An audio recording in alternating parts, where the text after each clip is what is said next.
Nous voilà de retour de notre retraite de week-end qui a eu lieu juste ce week-end passé, ce soit lundi soir et jusqu'à hier après-midi, nous étions en stage.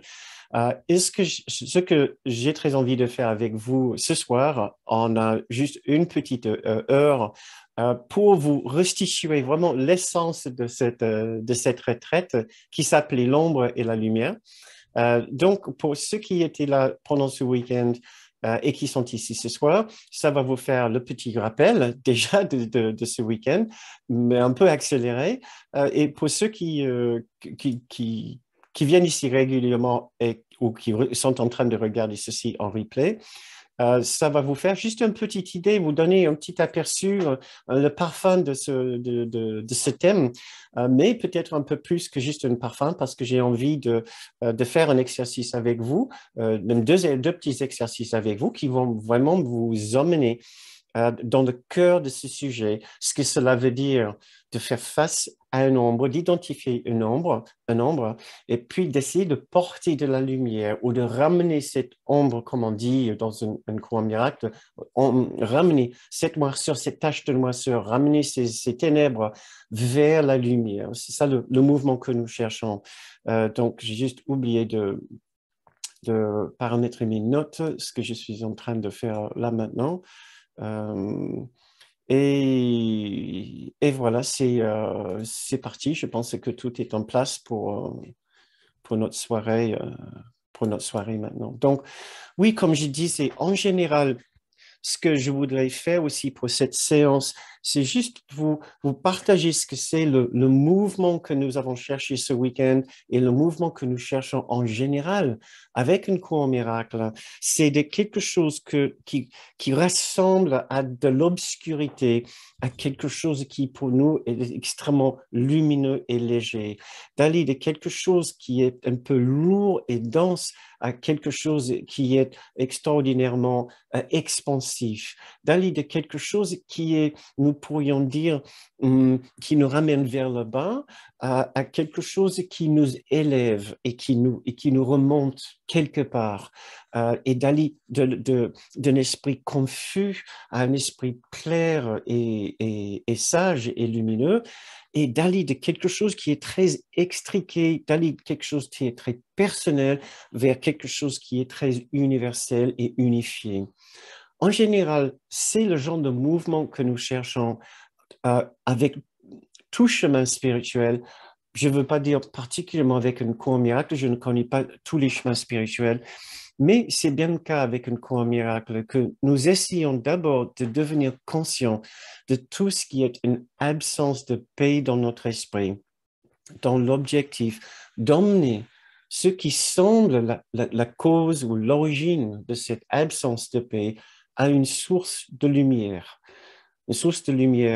dans notre esprit que nous pouvons appeler notre esprit juste, que nous pouvons aussi appeler l'esprit de notre grande soi, l'esprit de l'unité en nous, ou en allant plus loin dans le symbolisme d'un cours miracle, nous pouvons aussi appeler par d'autres noms symboliques, tels que l'esprit ou la lumière du Saint-Esprit ou l'esprit de Jésus, qui est notre guide tout au long dans un cours miracle.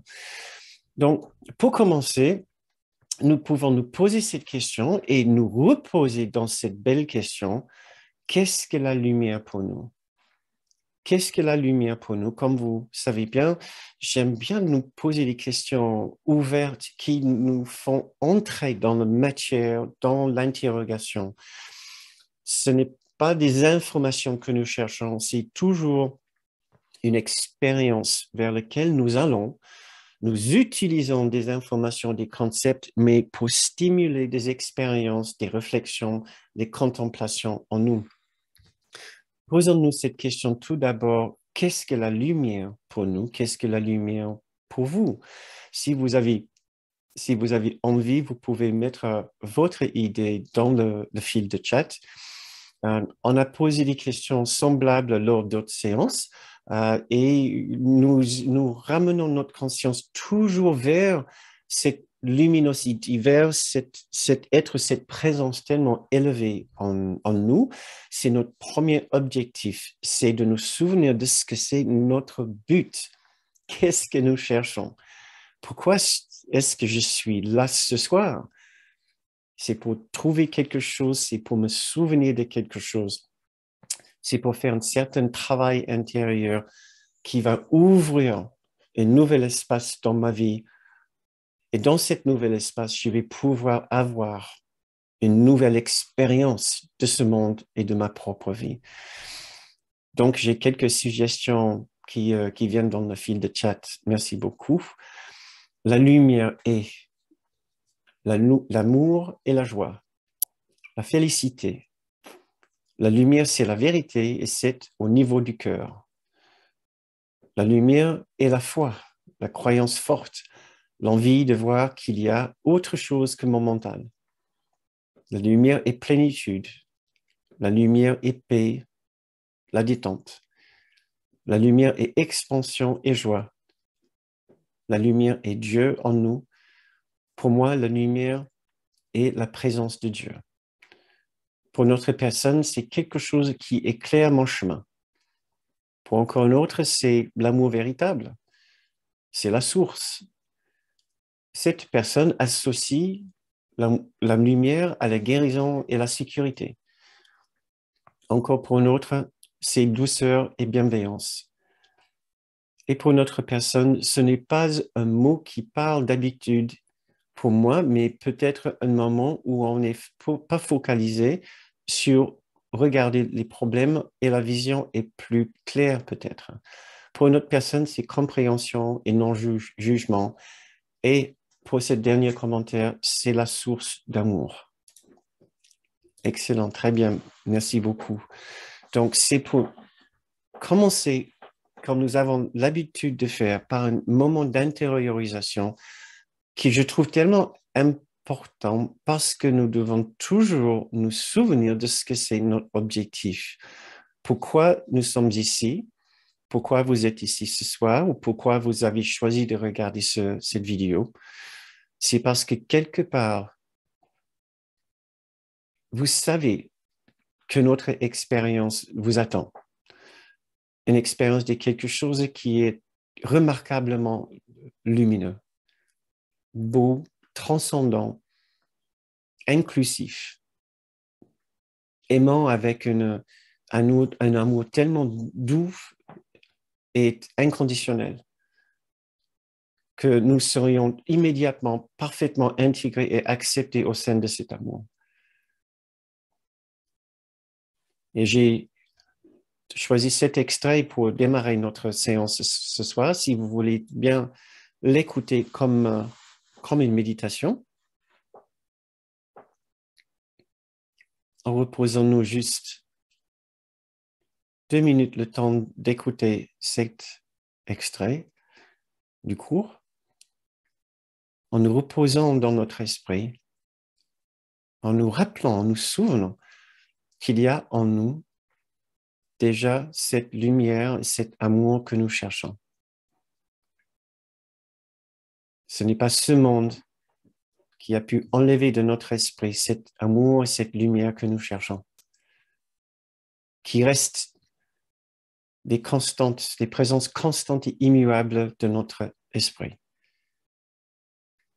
Nous ne sommes jamais abandonnés par l'amour, par la paix de Dieu.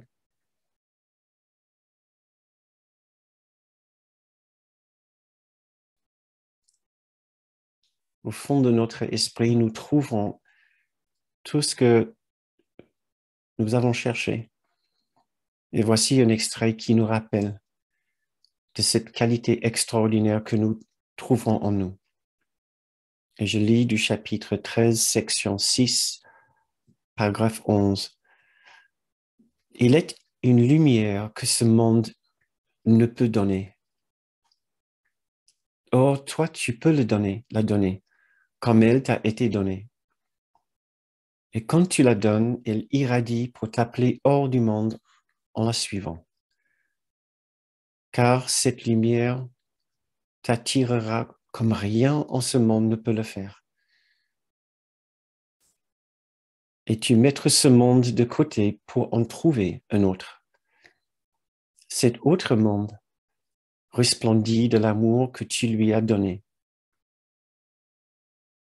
Et là, tout te rappellera ton Père et son Saint-Fils. La lumière est illimitée et elle se répand sur ce monde en joie tranquille. Tous ceux que tu as amenés avec toi luiront sur toi et tu luiras sur eux avec gratitude parce qu'ils t'ont emmené là. Ta lumière se joindra à la leur en une puissance si irrésistible qu'elle tirera les autres des ténèbres lorsque ton regard se posera sur eux.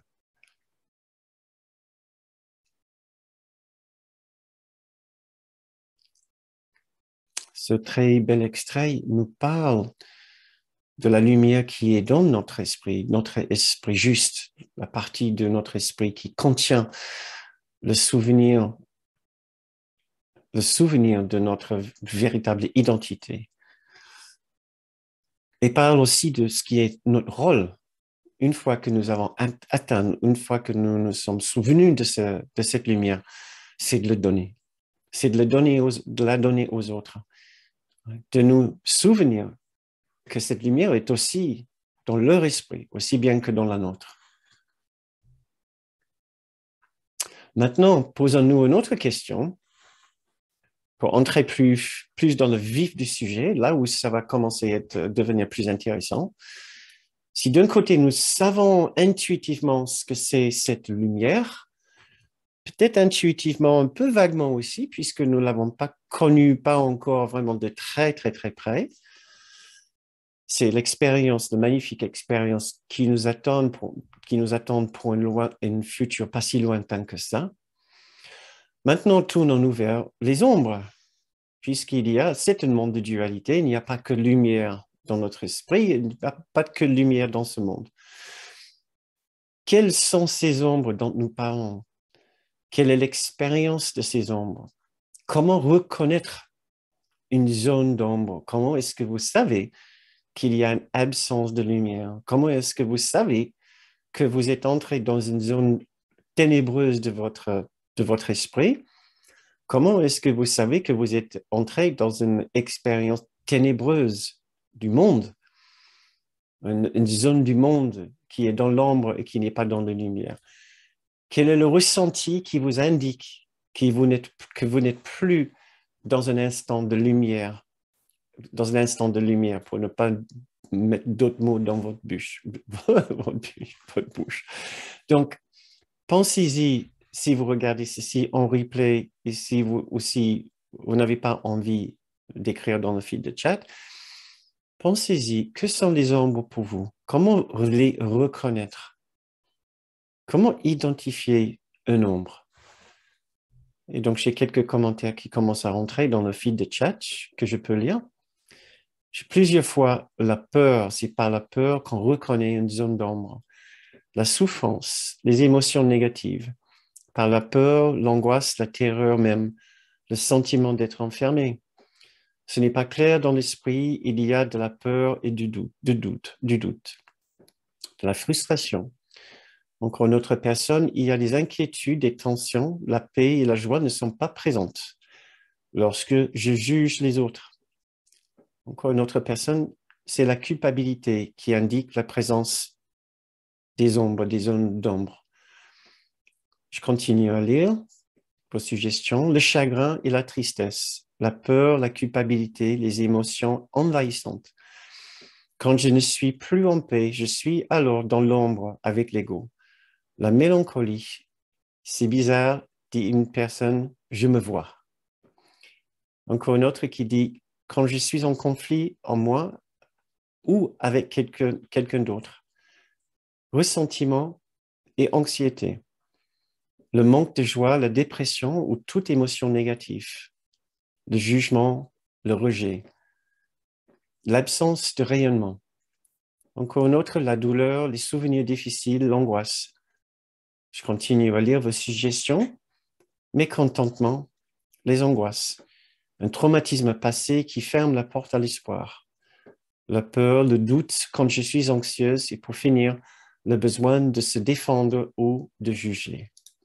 Très bien, merci beaucoup. Maintenant, je vais vous demander d'utiliser votre imagination, peut-être ça ne sera pas un exercice très difficile, de de me parler d'une façon très synthétique d'une situation dans ce monde qui provoque pour vous une expérience de noirceur, expérience des ombres, des zones d'ombre dans ce monde. Parce que là, vous avez partagé avec nous l'expérience des zones d'ombre, mais quelle est l'origine de l'activation de ces zones d'ombre dans votre esprit en regardant dans ce monde? Qu'est-ce qui peut arriver dans ce monde qui active cette expérience d'une zone d'ombre pour vous? Quels sont les genres d'expériences ou quelle est une expérience récente que vous avez eue? Quelle est une scène, quelle est une condition qui existe dans ce monde, qui est capable de vous chavirer en dehors de la lumière et vers une zone d'ombre? Et ça sera très utile pour nous tout à l'heure. Si vous pouvez être précis, si vous regardez ceci en replay, essayez de penser pour vous à une situation précise, le genre de situation qui est capable de vous d'enlever la lumière de votre esprit et de remplir votre esprit avec un ensemble de ces différentes émotions et expériences désagréables dont nous avons parlé tout à l'heure. Donc, je vais lire, je ne sais pas si je vais pouvoir tout lire. La maladie de personnes, la peur, le doute, on se sent séparé et attaqué, attendez voir, la violence. Quand je suis face à quelqu'un et que j'ai l'impression qu'il me juge ou qu'il ne m'apprécie pas, le manque de sécurité, le manque de reconnaissance, le non-respect, la maladie, le manque. Quand on fait du mal à mes proches, le manque de confiance en moi, le reportage sur France 5 hier soir, la méchanceté de certains humains. Si tu veux nous donner une petite topo vite fait, peut-être Nico, de la nature du sujet de ce documentaire. Le mensonge, la trahison. D'accord. J'essaie de voir si ça va nous servir pour l'exercice tout à l'heure, parce que ça reste encore un petit peu diffus. Vous pouvez dire, par exemple, quand quelqu'un me ment, quand je suis trahi par quelqu'un, ça va rendre encore plus vif pour vous et un peu moins généralisé. Ce que nous voulons être un peu plus précis ici pour une raison spécifique par rapport aux exercices que je vais vous demander de faire. Donc, pas nécessaire, ce n'est pas obligé que vous le mettiez ici dans le fil de chat, mais vous vous souvenez bien d'une certaine situation qui peut bien vous énerver ou qui vous a bien énervé, qui signale pour vous qu'il y a eu un départ de cette qualité lumineuse dans votre esprit. Donc, une autre personne qui dit, quand j'attends quelque chose de quelqu'un et que je ne le reçois pas. Et une autre qui dit, quand on me manipule. Très bien. OK. Donc, gardons ça. On va mettre ça de côté juste pour un instant. S'il y a d'autres commentaires qui rentrent, je ne vais pas forcément pouvoir vous les restituer. Vous qui sont ici ce soir, vous pouvez continuer à lire les commentaires qui rentrent. Donc, tout d'abord, pour vous faire un petit topo vite fait de la structure de la nature de ce monde et la nature de l'esprit selon un cours miracle. Comme vous le savez peut-être déjà très bien, un cours miracle nous présente la vision de la réalité qui est une unité totale et absolue, qui ne peut pas être brisée par une quelconque séparation, une quelconque division. Pourtant, c'est exactement l'expérience que nous avons maintenant. Ce monde autour de nous semble être bel et bien séparé de cette unité parfaite que nous avons l'habitude dans une cour miracle d'appeler notre demeure ou le ciel. Maintenant, nous apprenons dans le cours que ce n'est pas un monde de dualité, un monde de séparation qui est réel, mais une sorte d'illusion. Cela ne nous empêche pas de le vivre d'une façon extrêmement réelle et extrêmement douloureuse. Maintenant, qu'est-ce qui est en train de se passer au niveau de l'esprit? une fois que l'esprit, et une fois que l'esprit choisit de vivre une expérience de séparation d'avec sa source, il se passe deux choses. Il a tout d'abord l'impression d'être particularisé ou de devenir une particularité, de devenir un être particulier en dehors de sa source et individualisé et séparé de sa source. Donc, tout d'abord, une impression d'être un seul petit soi particulier et individualisé. Mais en même temps, ce phénomène de particularisation ou d'individualisation n'a pas été sans conséquence pour l'esprit de cet individu. C'est aussi venu avec une charge extrêmement forte de souffrance. Parce que si l'unité est amour, plénitude, grâce, beauté, bonté céleste, et grâce, alors celui qui se dit séparé de ces magnifiques qualités doit aussi, de cette unité doit aussi vivre une expérience d'être séparé de les qualités de cette unité, c'est-à-dire de vivre séparé de l'extraordinaire état de grâce, de perfection, de bonté, beauté, d'amour et de plénitude. C'est-à-dire, il vit une absence de ces qualités que nous pouvons regrouper sous le nom de la lumière. La lumière du ciel, la lumière de Dieu, la lumière de l'unité, la lumière de l'amour parfait.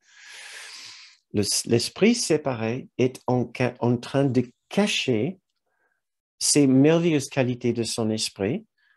Et donc, il vit dans l'ombre de cet obstacle qu'il lui-même il a accepté dans son esprit, qui est la croyance dans la séparation. La croyance, s'il y a une lumière extraordinaire dans l'existence, mais notre expérience en est une de l'ombre, d'une absence de lumière. Souvenez-vous que l'ombre n'est pas une chose, une substance, n'est pas une chose matérielle. Ça n'a pas d'existence ontologiquement parlant. Une ombre d'un arbre, par exemple, est l'absence de lumière à cet endroit qui est caché par un arbre ou par un rocher. Dans notre esprit, c'est la même chose. Il n'y a que lumière. Pour trouver un endroit dans notre esprit qui n'est pas illuminé par cette lumière, nous avons dû dissimuler la lumière. Avec quoi? Avec la croyance dans la séparation qui prend la forme de notre esprit séparé, par notre conscience individualisée et séparée, par notre particularité. Maintenant, cela devient extrêmement intéressant pour nous quand nous voyons la, la prévalence et l'abondance d'ombre dans notre expérience et nous voyons souvent la difficulté que nous avons à nous déscotcher de ces ombres et de ces expériences très ténébreuses que nous avons de ce monde et parfois juste de notre esprit. Et nous pouvons nous poser cette question: si j'arrive à reconnaître que l'individu, que l'ombre est l'absence de lumière, pourquoi est-ce que je ne peux pas juste faire disparaître l'ombre en revenant à une expérience de lumière?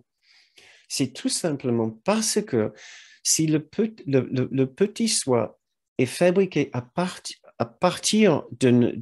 Le petit soi est le domaine des ombres.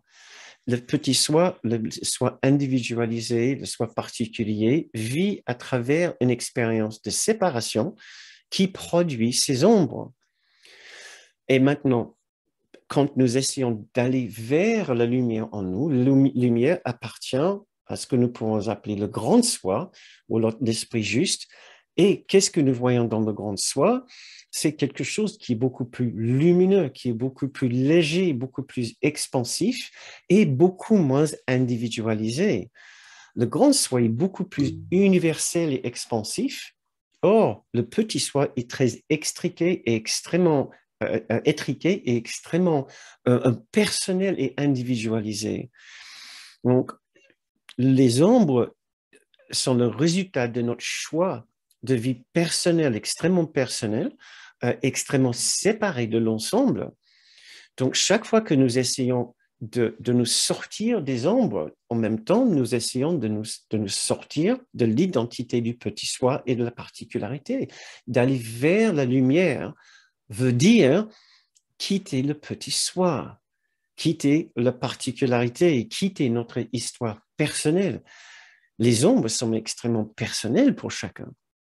Alors, chaque fois que quelqu'un nous propose de quitter un peu les ombres dans notre esprit, ou nous nous disons, bah, tiens, ça sera une bonne idée, si je sors de cette déprime, il y a quelque chose en nous qui dit, mais attention, si tu fais cela, oui, tu risques peut-être d'alléger ton esprit, mais au prix de perdre une partie de ton histoire personnelle, une partie de ton identité personnelle. Donc, nous pouvons devenir, malgré nous, extrêmement attachés à nos ombres, à nos zones d'ombre, à nos points de souffrance, à nos difficultés, même à l'ensemble de ces différentes expériences que vous avez listées tout à l'heure, aussi négatives et désagréables qu'elles soient. Nous pouvons en devenir très dépendantes à avoir, au fait d'avoir ces expériences. Pourquoi? Parce que ces expériences-là appartiennent uniquement à notre petit soi, à l'individualité en nous. Donc, pour essayer de vous donner une ressenti, une idée de ce dont nous parlons ici, j'ai envie de vous demander à faire une petite expérience de visualisation avec moi et voir si vous avez la même expérience que les participants lors de notre week-end. Essayez de penser à une situation qui vous dérange particulièrement, qui peut vous déranger particulièrement. Pensez à ce qui est arrivé dans notre pays depuis 2 ans. Il y avait peut-être une phase de ce qui est arrivé, une phase particulière qui vous a dérangé, qui avait l'habitude de vous glisser dans un état d'esprit particulièrement désagréable. Nous avons parlé tout à l'heure de colère, culpabilité, tristesse, peur, trahison. Vous pouvez choisir peut-être l'une de ces expériences. Maintenant, la question, l'exercice ici ne nous demande pas de nous plonger dans le souvenir de cette expérience, mais juste de l'affleurer pour nous en souvenir suffisamment quand nous sommes face à cette situation d'injustice ou de culpabilisation, quand quelqu'un nous culpabilise. Quand vous voyez une grande injustice dans ce monde, si vous avez subi une grande injustice, si vous avez été trahi ou abandonné, si vous avez été humilié ou si vous avez vu de l'humiliation, si une telle ou telle situation vous a rendu vraiment en colère ou une situation qui vous fait peur, essayez juste d'affleurer cette expérience et essayez de ressentir ce que ça provoque en vous comme expérience physique, expérience corporelle. Encore, on ne veut pas y aller trop, c'est juste assez pour provoquer ce que nous pouvons appeler le shoot de la particularité, le shoot de l'esprit individualisé qui plonge dans la spécificité de ces images, de ces souvenirs d'injustice, d'exil, d'abandon, tout ceci qui fait partie de la séparation et qui maintenant est imprégné au fond de l'esprit de chacun. Chacun porte dans son esprit, si vous voulez, les stigmates de l'histoire de la séparation, les stigmates de l'être séparé. Et c'est extrêmement douloureux. Mais ce qui est en train de se passer ici, c'est que nous sommes en train d'éprouver ces méfaits, le malheur de la séparation, comme si c'est en train de venir du monde extérieur, comme si c'est causé, provoqué, produit par le monde extérieur. Donc, essayez juste de ressentir le souvenir d'avoir été complètement chamboulé par un événement dans ce monde et essayez de voir à quel point ce sentiment est extrêmement personnel. Personnel par rapport à ce que vous avez vécu de telle ou telle situation. Quelque chose qui vous est arrivé personnellement ou une situation, un événement qui est arrivé à une autre personne ou un groupe d'autres personnes très spécifiques, mais il y a des événements spécifiques qui se sont produits dans un temps spécifique et qui sont arrivés à des personnes spécifiques.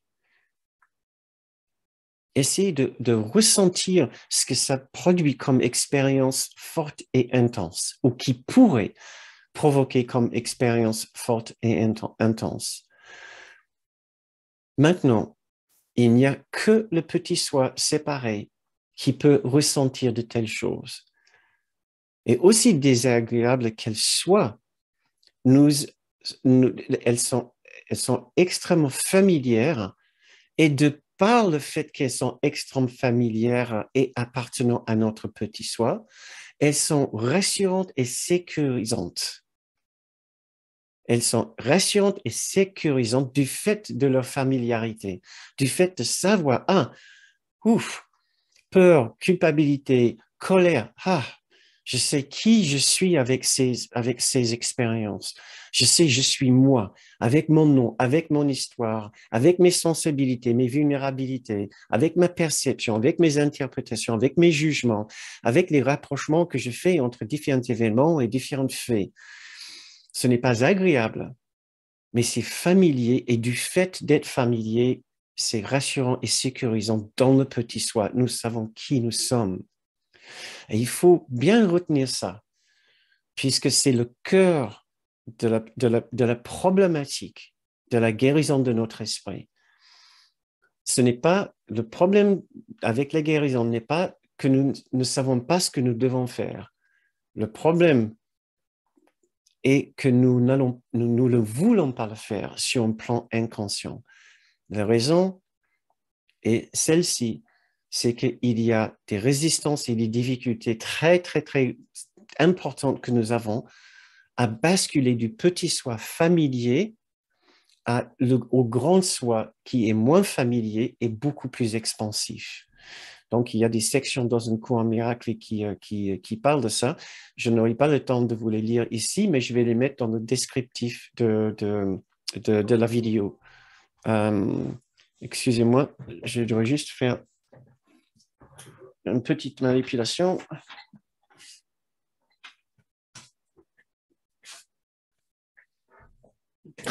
Tout simplement, quand j'ai changé mon ordi de place, j'ai oublié de le brancher. J'étais en fin de batterie. J'espère que je ne vous avais pas perdu.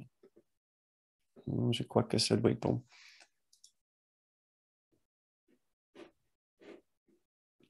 Très bien. Maintenant, pour continuer, vous avez le droit de dire merci Bernard, mais c'est quoi les solutions? Ce que nous devons faire ici, c'est de commencer à voir ces différentes situations différemment, les situations d'ombre et de ténèbres. Nous devons les voir avec la lumière dans notre esprit. La lumière dans notre esprit, c'est ce que nous appelons la présence du Saint-Esprit ou la présence de Jésus dans notre esprit ou tout simplement la présence de notre propre grand soi. Qu'est-ce que notre grand soi ou qu'est-ce que nous devons voir avec l'aide de cet esprit sage, un grand en nous? Il y a deux choses qui produisent une ombre dans notre esprit. Il y a la cause extérieure et il y a l'effet intérieur. Il n'y a pas d'ombre qui n'a pas ces deux parties. Une ombre, c'est simplement une expérience négative, quelque chose qui nous arrive, qui signale pour nous une absence de bonté, une absence d'amour et de réconfort. Il semble avoir une cause extérieure et l'effet est ma souffrance intérieure. Et c'est là où le Saint-Esprit ou l'Esprit de Jésus ou le grand soi en nous, ou simplement notre esprit juste, le grand sage en nous, l'Esprit sage en nous, peut nous aider beaucoup à à comprendre l'effet extérieur différemment, excusez-moi, la cause extérieure différemment et l'effet intérieur différemment.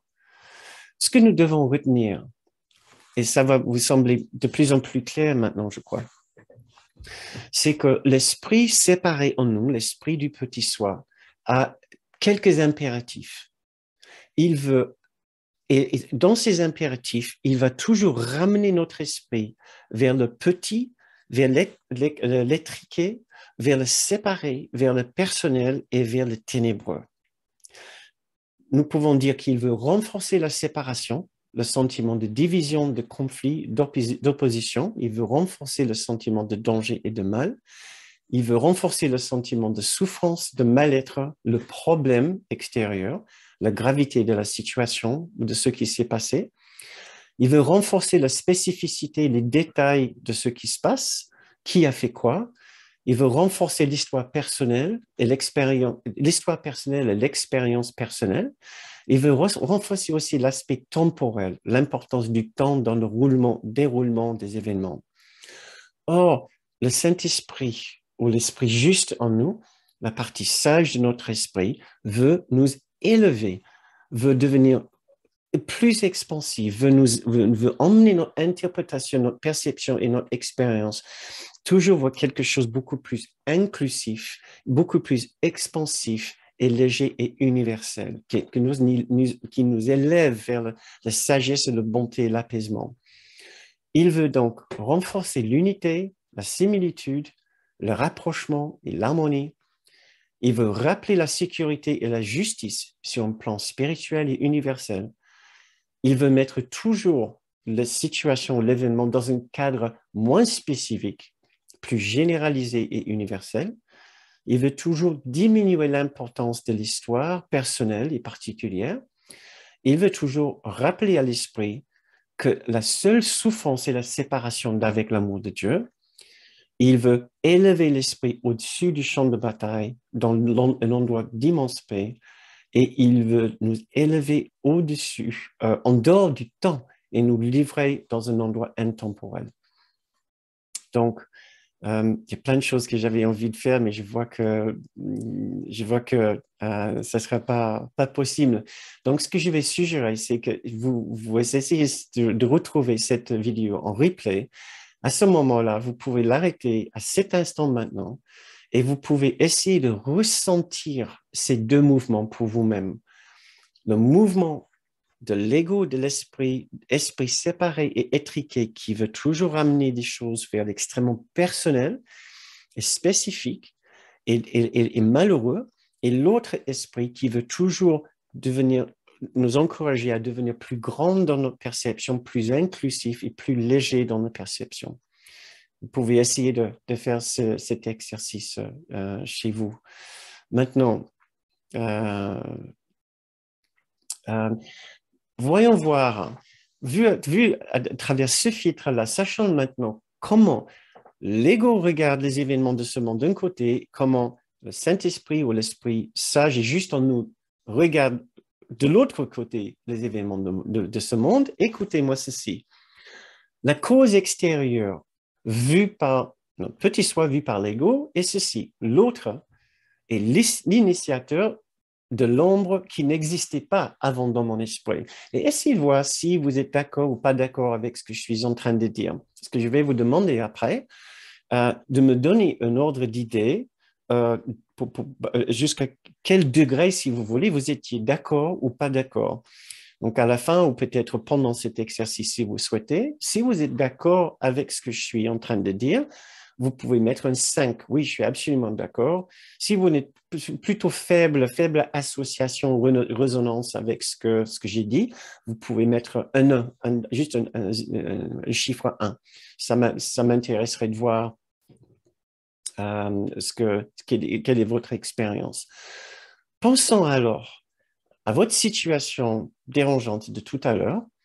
La cause, vue par une certaine partie de nous, veut toujours établir que c'est l'autre ou les autres qui sont des initiateurs de cette expérience dans notre esprit, qui n'étaient pas là avant. Avant, ce qu'ils avaient fait, on ne ressentit pas ce même niveau de colère, de culpabilité ou de hargne, ressentiment, de tristesse. Nous pouvons facilement dire que le coupable, il n'est pas très intelligent et il est quasiment peut-être bête et d'ailleurs, il est particulièrement malveillant, voire méchant. Et il est particulièrement injuste. C'est le genre de choses que nous pouvons dire dans le petit soi. Dans le petit soi, nous pouvons aussi entendre qu'il a fait, les autres ont fait exprès et ils les ont fait contre nous personnellement. Nous pouvons aussi entendre que si seulement il n'avait pas fait ceci, tout serait bien et merveilleux dans ma vie. Et dernièrement, cette autre personne, c'est assez clair pour moi, cette cause extérieure, cette personne est très différente de moi, je ne ferai jamais ce qu'il a fait ou la façon dont il a fait, je ne serai capable de le faire. Donc, j'ai bien envie de savoir si vous étiez à peu près d'accord ou pas d'accord que la cause de notre ombre vue, l'ombre dans notre expérience ténébreuse de la vie, si vous étiez à peu près d'accord que vous êtes capable d'avoir ce genre de perception des autres acteurs dans ce qui est votre expérience dérangeante. Donc, j'ai qu'une réponse pour l'instant. Je vois deux réponses. Les deux m'indiquent un 5. Encore une autre 5 qui rentre. Ça veut dire que vous êtes capable de raisonner avec cette perception-là. Ça, c'est très bien. Encore deux autres personnes, 4, 4, une autre personne, 2. Donc, encore une autre personne, un 4. Merci pour vos suggestions. En théorie, 1. En pratique, un 7. Merci, tu as sauté l'échelle. Encore une autre personne, un 3, 4. Et je vois finalement un 5. Donc, continuons. Je vous laisse voir pour les autres qui sont ici ce soir. Vous pouvez continuer à voir ce que j'ai envie de continuer cet exercice avec vous. Encore quelques 5. Très bien. Donc, je prends ça comme plutôt validation que c'est le genre de perception que vous pouvez avoir de vos situations dérangeantes quand vous le regardez à travers le petit soi. Maintenant, c'est ainsi que le petit soi fabrique les ombres dans son esprit, dans notre esprit, dans notre perception, dans notre expérience. Puisque notre objectif est de guérir ceci et d'aller de l'ombre à la lumière, maintenant notre objectif est de porter de la lumière de la sagesse en nous sur cette situation, la lumière qui a un mouvement complètement différent que celui du petit soi en nous. Qu'est-ce que le grand soi en nous risque de dire par rapport à cette situation? Et vous pouvez aussi, de la même façon, m'indiquer si vous êtes à peu près d'accord ou pas du tout d'accord. Donc, je vais faire une trait ici, juste pour signaler que nous terminons maintenant. Nous terminons ces perceptions de l'ego et nous entrons maintenant dans la perception du grand soi. L'ombre existait, le fond de cette expérience dérangeante existait en moi bien avant l'acte qui s'est produit. C'est ce que notre grand soi, le Saint-Esprit, essaie de nous dire, puisque l'origine de cette douleur, de douleur que nous vivons à travers cette expérience est en fait dans l'acceptation de la séparation de notre esprit de celui de Dieu. C'est ce qui va nous expliquer en premier que l'ombre existait bien avant l'événement. Deuxièmement, l'autre n'est pas bête et méchant, il est confus et souffrant, un enfant de Dieu pensant qu'il est exilé de sa maison. Là où l'ego disait le couple est bête et méchant et injuste. Le Saint-Esprit ou l'Esprit juste en nous va dire il l'a fait contre moi par erreur, car c'est lui-même qui l'a ciblé. S'il ressent de la violence, c'est de la violence envers lui-même. Même si ses paroles et ses actes étaient violents envers moi-même, je n'étais pas véritablement de cible de sa colère. ces actes de violence, ces actes irréfléchis et ces actes d'égoïsme étaient un appel à l'amour et un appel à l'aide et pas une attaque. Ça, c'est aussi une autre perception de la part de l'esprit juste en nous. Une autre chose, nous pouvons entendre, si nous allions vers la lumière en nous, nous allons entendre, s'il n'avait pas fait ce qu'il a fait, nous aurions de toute façon projeté sur une autre situation, puisque c'était dans notre nature de le faire. C'est-à-dire, ce n'était pas la première fois que nous avons éprouvé cette expérience de mal-être. Dernièrement, nous allons entendre que l'autre n'est pas différent de nous, nous sommes tous identiques. L'autre n'est pas différent de nous, nous sommes tous identiques. Maintenant, j'aimerais bien savoir si vous avez envie de me dire si vous êtes à peu près d'accord que c'est le genre de parole ou le genre de sagesse que vous allez entendre si vous accédiez à nouveau à votre esprit juste.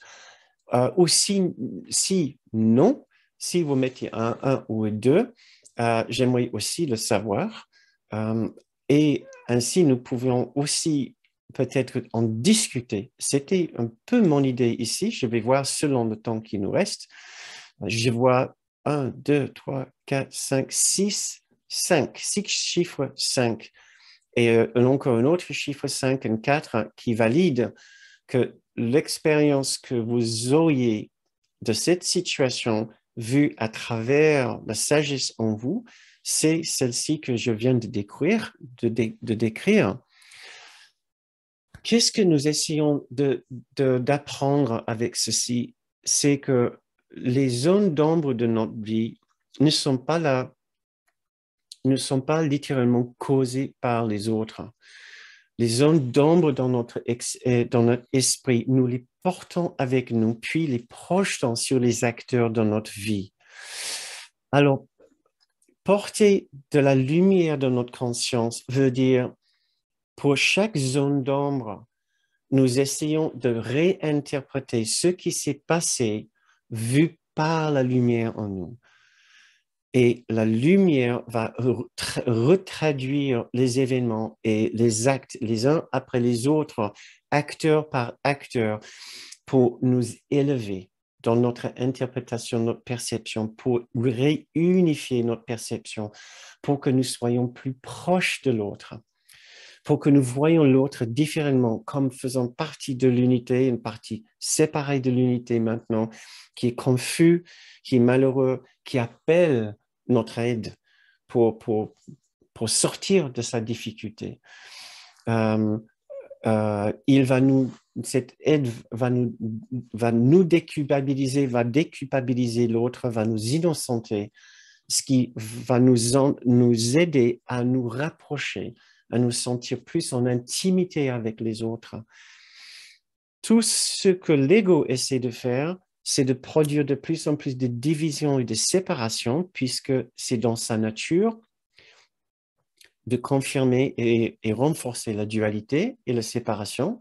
Tout ce que le Saint-Esprit, l'Esprit de Jésus, le Grand Soi va nous aider à faire, c'est de recoller les morceaux de notre perception pour voir comment nous sommes identiques, pareils, motivés par les mêmes choses, partageant le même esprit, partageant le même cœur. Donc, si jamais vous vous êtes posé la question, mais comment est-ce que je peux porter de la lumière dans cette situation? Vous pouvez commencer par appliquer cette perception-là de l'esprit juste en vous, de la force, de la sagesse en vous, sur telle ou telle situation que vous avez dû confronter récemment, qui vous rappelle les zones d'ombre dans votre esprit ou dans l'esprit de notre personne. Voilà, c'est ce que j'avais envie j'avais tout un autre pan de choses que j'avais envie de faire avec vous, mais je pensais bien qu'il n'allait pas avoir le temps, c'est-à-dire, là, nous avons parlé de la cause extérieure de l'ombre. Nous n'avons pas encore parlé de l'effet intérieur des actes ténébreux des autres. La cause extérieure, mène à un effet intérieur, ce qui est ma souffrance.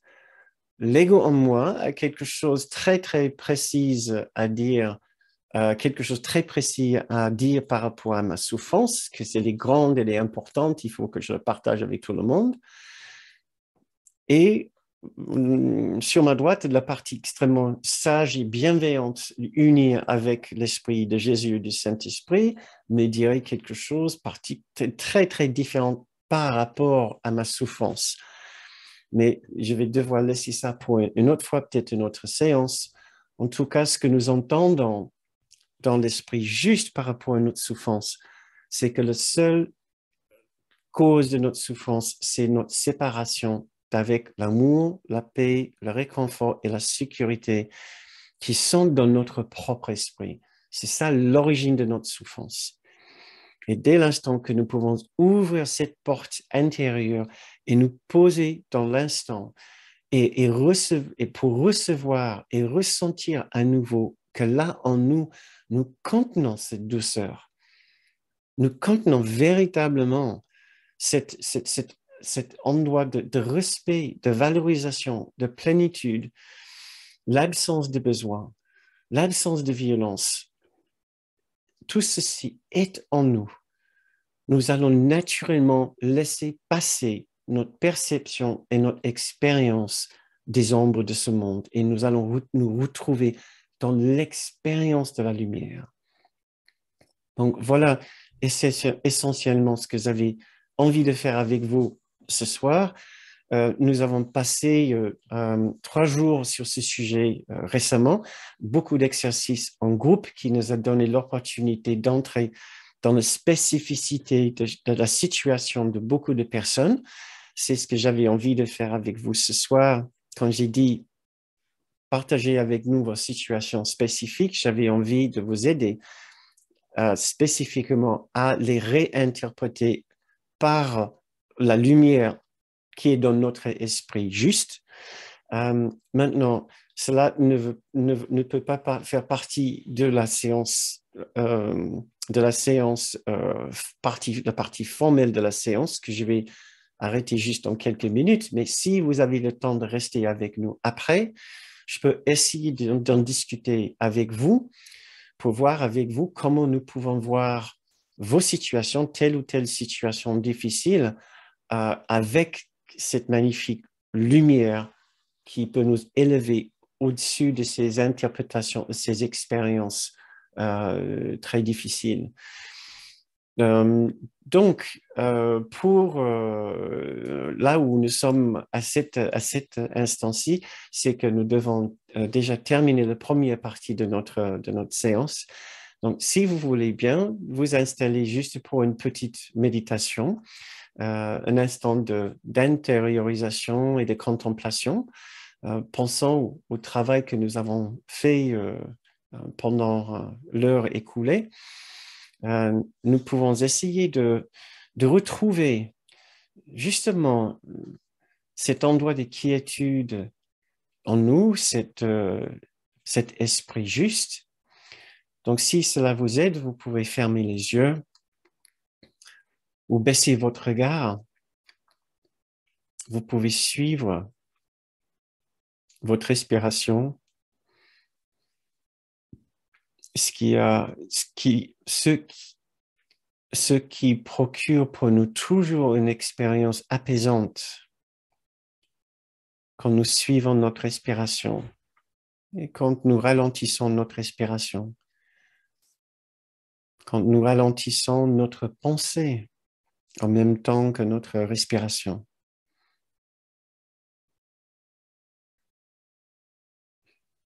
Ça nous aide à entrer dans cet endroit que nous appelons l'esprit juste. L'esprit calme, clair et qui est en nous. Là où nous pouvons nous reposer ensemble quelques minutes et chercher la clarté et la luminosité de cette sagesse venue de notre véritable identité, cette sagesse qui vient de notre grande soi,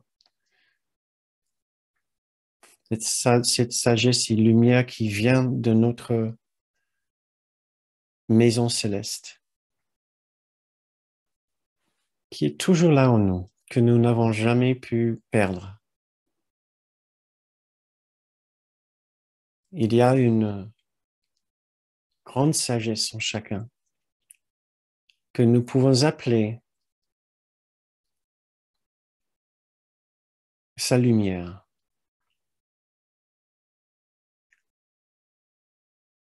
Et cette lumière en chacun le relie à la lumière de sa maison. Au-delà de nous tous, il y a une lumière qui nous relie, qui nous protège, qui sauvegarde notre véritable vie et notre véritable identité.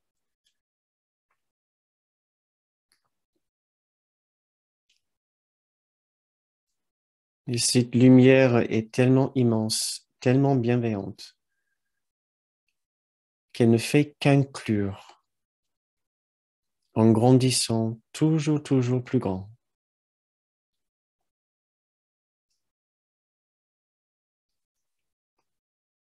Personne n'est exclu de cette lumière. Comme nous lisons dans ce passage du chapitre 21, première section, paragraphe 8. Au-delà du corps, par-delà le soleil et les étoiles, passé tout ce que tu vois est pourtant vaguement familier. Il est un arc de lumière dorée qui s'étire devant toi en un grand cercle resplendissant.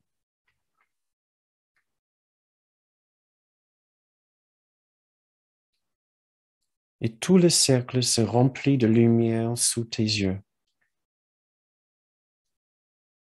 Les bords du cercle disparaissent et ce qui est à l'intérieur n'est plus du tout contenu. La lumière s'étend et recouvre tout, allant jusqu'à l'infini et brillant à jamais,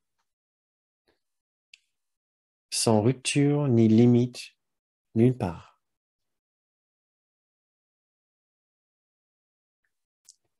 À l'intérieur, tout est joint en parfaite continuité.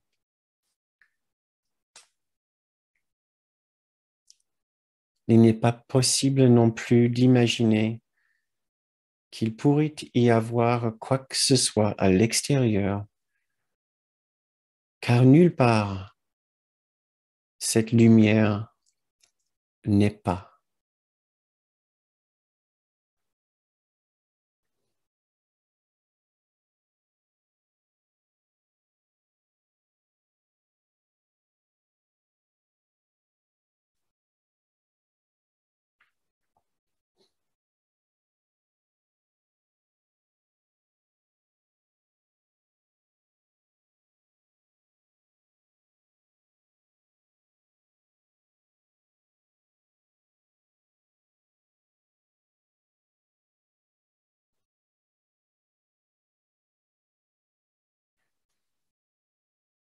Essayons d'avoir confiance que cette lumière est en nous. Essayons de ressentir sa véritable présence.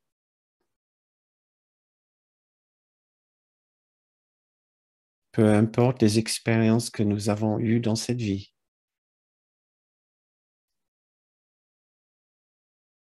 Peu importe les expériences que nous avons eues du monde.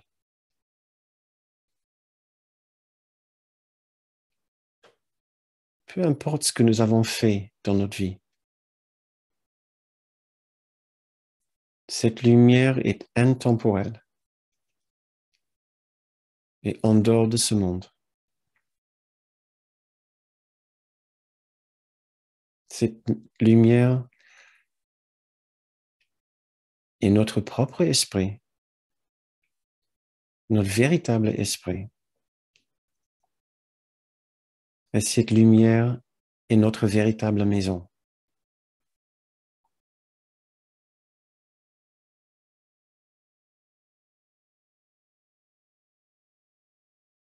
Et nous pouvons vivre et agir ici dans ce monde avec le souvenir de cette lumière dans notre esprit.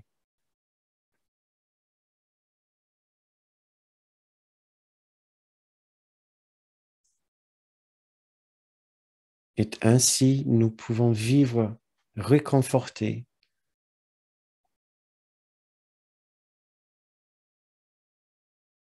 en sécurité, rassurés à chaque instant,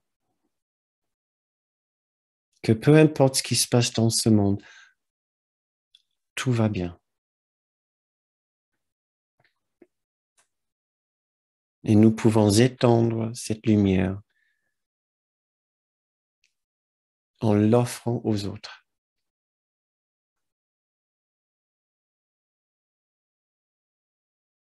Pour dissoudre les ombres dans notre perception.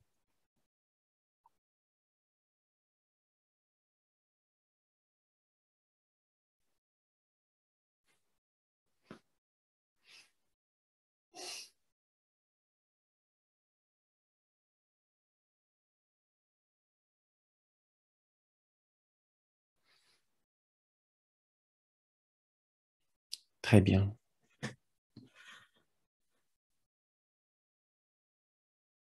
Quand vous vous sentez prêt, je vous invite à ouvrir vos yeux et revenir à notre séance.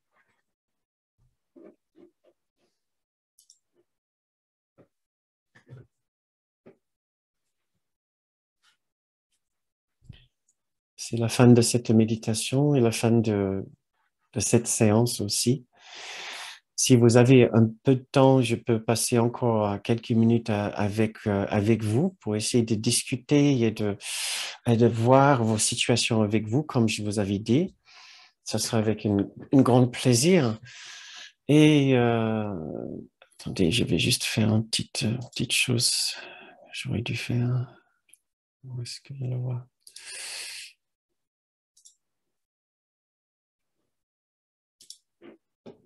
Ok, très bien. Merci. Et donc voilà, si vous partez maintenant, merci encore d'avoir partagé votre soirée avec nous. Peut-être, vous le savez, la façon dont nous avons organisé ces séances, ce n'est pas selon un tarif ou un abonnement, mais c'est basé entièrement sur le principe d'un échange, d'une contribution libre de votre part pour notre travail, l'organisation de ces séances, le déroulement de ces séances, les vidéos par la suite, des séances, les replays et les extraits et les descriptifs et les newsletters, les rappels réguliers. Donc, et pour vos contributions, et j'avoue, nous avons besoin de votre aide de temps en temps quand même pour continuer ces séances. Oui, sans votre aide, ces séances n'existeraient pas. Donc, merci d'avance pour toute votre aide et merci aussi, bien sûr, pour tous ceux et celles qui ont contribué. Vous nous touchez encore beaucoup par votre dévouement et par votre soutien. Merci infiniment. Si vous avez envie de faire une contribution, vous pouvez le faire en allant sur notre site bernardgrom.com où vous trouverez l'onglet Contribuer. Merci beaucoup. Très bien. Maintenant, vite, ouvrons nos micros. Ça y est, j'ai pu. On y est. Brigitte, je vois que tu as déjà levé ta main. Oui, Bernard, coucou. Merci pour cette séance. Et moi, je voulais te demander quelque chose, c'est que, bon, là, j'ai bien vu les situations où on rend un autre responsable de notre souffrance. Mais il y a des situations plus complexes quand on s'auto-accuse Mm. d'être la source de notre propre malheur. Je prends le cas, par exemple, de la maladie, oui, de la maladie, où on accuse notre propre corps de nous rendre malheureux, quoi. Oui. Et là, c'est quand même plus complexe, surtout quand la maladie est chronique et qu'elle s'installe dans le temps. Donc, on peut ponctuellement, en tout cas, c'est mon cas, trouver la paix. Mais quand les symptômes reviennent et réinsistent et réinsistent et réinsistent, c'est difficile de se stabiliser dans quelque chose de tranquille, tu vois. Mhm. Oui. Comment faire à ce moment-là? Effectivement, on pourrait croire, selon le modèle ou la méthode que j'ai présenté, que puisque le bourreau n'est pas extérieur mais intérieur, ça pourrait poser un petit peu plus de difficultés pour appliquer le pardon tel que je l'ai présenté ici. Je pense tout d'abord, il faut qu'on essaie de retrouver le ressenti qui est derrière. C'est quand on est malade et tout d'abord, il n'y a aucun problème d'être malade. J'imagine que je ne sais pas si j'imagine que tu ne veux pas dire que être malade en elle-même, c'est un problème. C'est plutôt ce que nous pensons du fait d'être malade, qui est la souffrance. Brigitte, juste pour... Il y a un peu les deux, parce que quand une maladie te donne une souffrance physique soutenue, si clairement la maladie devient un problème elle-même. Oui, oui, Et en même temps, on se voit, enfin moi je me vois oui, oui, m'accuser d'être malade. oui. M'accuser de C'est presque c'est presque une difficulté avec cette philosophie, c'est on peut facilement tomber à se culpabiliser du fait d'être malade, puisqu'on apprend, bien sûr, que la maladie, selon certaines leçons 136, je pense, la maladie est une défense contre la vérité. Ce genre de leçon parle d'abord de la souffrance. La souffrance est une défense contre la vérité. Et je pense qu'on doit toujours essayer de mettre la maladie dans ce contexte-là. En dehors des symptômes physiques, de l'expérience physique, c'est de regarder l'expérience psychique de la maladie, ce que ça provoque en nous comme souffrance psychique, en dehors des douleurs chroniques et physiques. Parce que ça, c'est une chose, mais comme nous apprenons, comme nous comprenons l'aspect psychique de ce que nous nous racontons par rapport à notre douleur physique peut être encore plus douloureux que juste les symptômes physiques. Et là, effectivement, un cours en miracle peut vraiment nous aider à trouver plus de paix. Un peu ce que j'ai essayé de dire tout à l'heure, on peut se demander, est-ce que c'est ma maladie qui est en train de provoquer ça en moi ici dans le temps, ou est-ce que ce que je ressens par rapport à ma maladie n'était pas dans mon esprit avant et peut-être rattaché à autre chose? On peut par exemple commencer par se dire ça. Si si on en a marre, si on a de la colère entre nous, envers nous-mêmes, du fait de penser qu'on est en train d'auto-provoquer cette maladie d'une façon psychosomatique, est-ce que je ressens de la culpabilité, de la colère, de la tristesse, de la peur? Et on peut se poser la question, est-ce que tous ces sentiments viennent du fait que je suis malade ou est-ce que ces expériences étaient dans mon esprit même avant? Est-ce que c'est la première fois que j'éprouve ces sentiments? C'est comme si la maladie cause littéralement cette expérience ou est-ce que la peur, la colère, la culpabilité et les tristesses, j'étais capable d'éprouver ça avant d'être malade. Et comment alors trouver peut-être la véritable origine? Il se peut que la maladie est en train d'être une sorte de vitrine, est une vitrine pour ces sentiments. Et je calque ou je transpose la cause ou l'origine de ces tristesses, colère, peur et culpabilité sur la maladie, mais en réalité, la cause est ailleurs. Et c'est quelle est l'expression? Euh, c'est vraiment mis en lumière, exacerbé euh, par la maladie.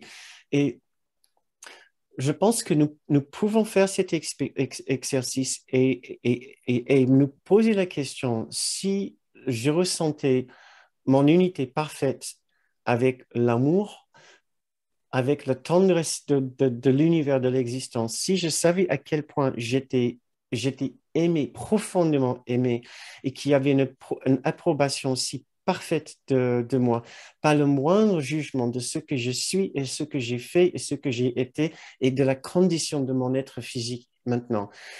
Est-ce que, est-ce que je peux imaginer que la douleur, la souffrance psychique que je ressens par rapport à ma condition physique pourrait diminuer? Et je pose ça comme une question ouverte.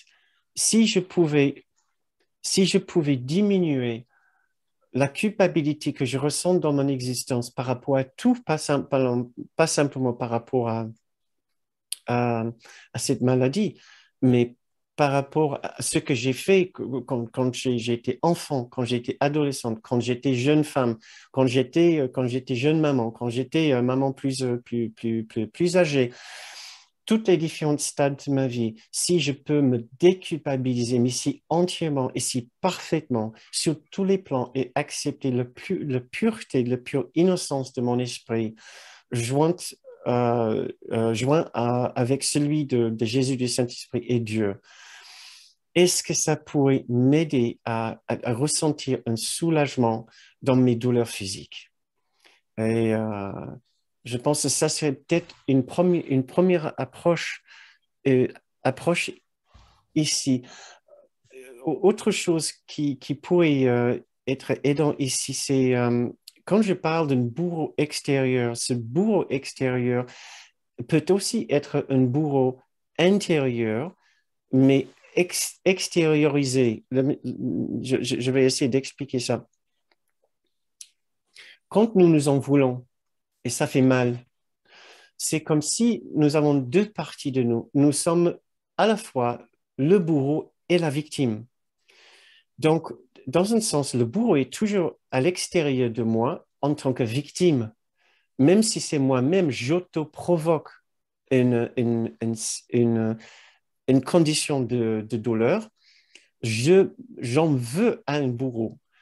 Et donc, je pourrais appliquer les mêmes idées de guérison par rapport à ce bourreau intérieur que comme si c'était un bourreau extérieur, c'est-à-dire par rapport à ce que nous avons dit tout à l'heure. Euh, nous avons dit que nous pouvons voir que la séparation où est-ce que je l'ai eu plus précisément par rapport à une personne? Oui, nous pouvons dire que tout d'abord, cette difficulté existait bien avant la maladie. Nous pouvons dire que l'autre, quand j'ai dit tout à l'heure, l'autre est confus et souffrant.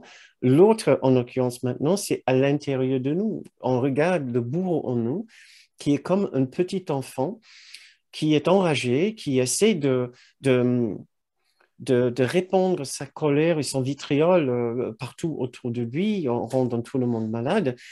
Mais c'est juste un enfant perdu qui se sent très mal aimé et exilé de sa maison, encore en regardant ce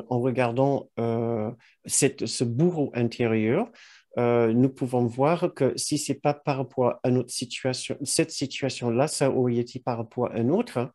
Nous sommes aussi très proches d'autres personnes, nous faisons tous la même chose, mais peut-être il y a vraiment une opportunité ici de regarder ton bourreau intérieur et de lui apporter mais, énormément de tendresse et de lui offrir de la place, de l'espace, un espace de tendresse, de même l'inclure dans ton refuge, le sanctuaire intérieur de ton esprit. ou tout simplement de faire ami avec cette partie de toi, s'il manifeste dans cette situation de maladie, de lui offrir ton amitié, de faire la paix avec lui, avec une partie de toi qui veut peut-être te rendre malade. Toute expérience malheureuse et difficile ici a comme origine la partie de nous qui veut qu'on soit malheureux. Il ne veut pas qu'on soit heureux. Au début, il ne se considère pas notre ami, mais nous pouvons enlever l'ennemité avec lui, l'animosité. Nous pouvons aussi apprendre à l'entourer de douceur. Et c'est ce que nous voulons faire avec toutes ces expériences douloureuses où la douceur est absente. Essayer de les enrober, de les emballer, de faire de la place, autant de place nécessaire pour cette difficulté, pour ne pas l'exclure, pour ne pas le juger. La dernière chose que nous voulons faire, c'est de juger cette expérience ou juger cette partie de nous qui veut produire cet effet dans notre vie, dans notre vie. Nous voulons savoir quelque part que ce n'est pas grave, aussi douloureux que ça peut être, puisque notre véritable vie, notre véritable corps spirituel est complètement intact et toujours en parfaite santé. Alors, je ne sais pas si peut-être avec des deux lignes-là que j'ai essayé de suivre, si ça pourrait te donner quelques idées à suivre pour la suite. Ah oui, c'est super. Arriver à me dissocier et à regarder mon bourreau intérieur et à faire la paix avec lui. Oui, oui, oui, ça me parle bien, ça. D'accord. Tout ce qui s'apparente à une sorte de partie de nous qui ne nous veut pas du bien, nous pouvons aussi faire de la place pour lui et l'entourer de douceur et d'amour, même l'inviter dans notre refuge intérieur, notre sanctuaire intérieur, et le placer sur un canapé. Laissez-le faire ce qu'il veut. On écoute ce qu'il veut nous dire. On écoute toute sa douleur. On écoute toutes ses larmes s'il a besoin de pleurer. On lui offre toute la place nécessaire pour qu'il s'exprime, pour que cette partie de nous exprime tout ce qu'il a besoin de dire. Il n'y aura jamais de jugement dans notre refuge intérieur quand nous revenons à côté de nos guides intérieurs, Jésus et le Saint-Esprit. Et nous devons vraiment faire la paix avec ces parties de nous qui, elles, ne veulent pas forcément faire la paix avec nous, mais nous voulons faire la paix avec elles. Merci beaucoup pour ta question, Brigitte. Merci beaucoup, Bernard. Merci. Peu importe la condition à laquelle nous devons faire face. Donc, merci beaucoup, Bernadette. C'est vraiment magnifique. Toutes les leçons pour quelqu'un, pour nous tous qui nous culpabilisons tellement que nous pouvons nous en vouloir, même pour les choses pour lesquelles nous ne sommes pas forcément directement responsables, comme pour la maladie. Nous pouvons profiter surtout de toutes les leçons qui nous déculpabilisent, qui nous fait ressentir que toutes les parties de nous sont les bienvenues. Il n'y a aucune raison de garder le moindre trace de culpabilité, de tache de noirceur maintenant. Et c'est vrai que nous devons nous efforcer de plonger dans cet endroit où nous pouvons trouver le souvenir de cette innocence. Moi, j'aime bien sûr, que le 93 qui dit tout, mais je sais que des fois, ça ne vient pas facilement, ce sentiment. C'est à ce moment-là, je dis, il faut qu'on soit respectueux envers notre peur de lâcher prise de cette petite partie très hargneuse de nous. C'est un enfant extrêmement obstiné, très obstiné, qui fait son tam-tam comme ça. Je suis en colère, je suis en colère, je suis en colère, je déteste, je haïs, je te déteste, je te déteste. Et il fait son truc, il sera là encore un certain temps. Et on s'identifie avec lui, et on se rend malade, et on écoute, je te déteste, oh oui, d'accord, ok, je vais me rendre malade, très bien. Et oui, on le fait, je le fais, on le fait tous. Et voilà, ça va continuer jusqu'à ce qu'on laisse tomber toute cette façon d'être et cette façon de faire, mais ça risque juste de prendre du temps. Entre-temps, nous nous accompagnons avec une immense douceur, patience, tendresse et tranquillité.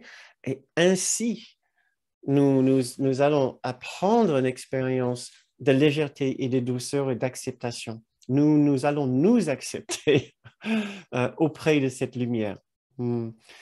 Merci beaucoup, mes très chers amis. Il est déjà 10 heures, donc je vous invite à vite brancher vos micros pour que nous puissions nous dire au revoir pour ce soir. Bonjour, au revoir.